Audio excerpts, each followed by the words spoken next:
ওয়ালাইকুম। ঈদ মোবারক। ঈদ মোবারকের পরে হয়তো আবার খারাপ কিছু আসবে, বাট আমি খুশির খবরটা আপনাদের সাথে শেয়ার করতে চাই। এই মুহূর্তে রাফা সীমান্তে হাজার হাজার ট্যাঙ্ক, লক্ষাধিক সেনা জড়ো করেছে ইসরায়েলি সেনাবাহিনী।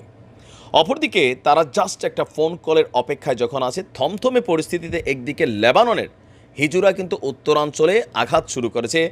আর অপরদিকে আমি আজকে আমার ভিডিওতে বলছিলাম যে বীরদের যে টিমগুলা তারা যেন একত্রে কাজ করে। তা আলহামদুলিল্লাহ এবার সরাসরি ফিলিস্তিনের পক্ষ থেকে ইসরায়েলের বিরুদ্ধে রকেট হামলা শুরু হয়েছে। ইসরায়েলের অভ্যন্তরে গত 2 দিন আগে 3 সেনা নিহতের পরপরই একই ধরনের রকেট হামলা আবারও শুরু করেছে। তবে এবার ক্ষয়ক্ষতির বিষয়টাকে অনেকটা চাপা রাখছে আপনার ইসরায়েলের প্রতিরক্ষা মন্ত্রণালয়। ইসরায়েলি প্রতিরক্ষা বাহিনীর এক সংবাদ বিজ্ঞপ্তিতে বলা হয়েছে, গভীর রাতে রাফাহ এলাকা থেকে দক্ষিণ ইসরায়েলের কারাম সালেম ক্রসিং এবং রেইমের বসতি লক্ষ্য করে আবারও রকেট ছোড়া হয়েছে।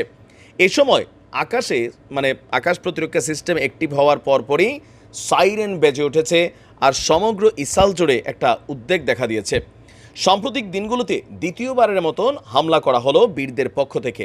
হামলাকারীরা সেনাফাঁড়ি ইসরায়েলের যে সামরিক ঘাঁটি আছে সেই সেনাফাঁড়ি, ত্রাণবাহী যান এগুলোর অবস্থান লক্ষ্য করে নাকি রকেট ছড়ছে। এতে ক্রসিংয়ের কার্যক্রম বন্ধ দীর্ঘায়িত হচ্ছে।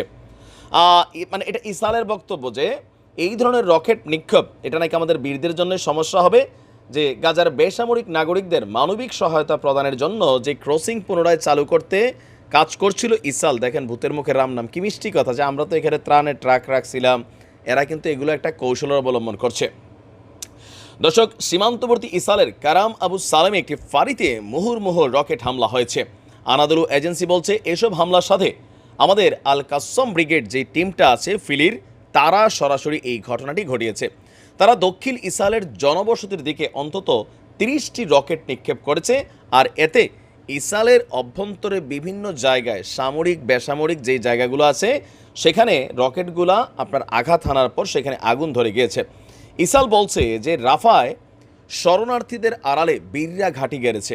সেই অভিযোগে তারা প্রাথমিক স্থল অভিযান ছোট আকারে শুরু করেছে, আর এখন বড় ধরনের একটা অভিযানের জন্য প্রস্তুতি নিচ্ছে। এমন পরিস্থিতিতেই ইসরায়েলের সীমান্তবর্তী ফাঁড়িতে বীররা হঠাৎ হামলা শুরু করেছে। আর এতে আপনার হয়তো বড় ধরনের হামলার জন্য নেহুর যেই সিদ্ধান্ত বা তার যেই গতি সেটাতে হয়তো কিছুটা আরও পজিটিভ ভাইবই এনে দিবে। তবে হামলা তো নিহু চালাবে, আজকে না চালা কালকে চালাবে, তো বীররা লড়াই করতে প্রস্তুত আছে। বাকিটা আল্লাহর হাতে আমরা হেফাজত দিচ্ছি, ইনশাআল্লাহ ভালো কিছু হবে। আসসালামু আলাইকুম।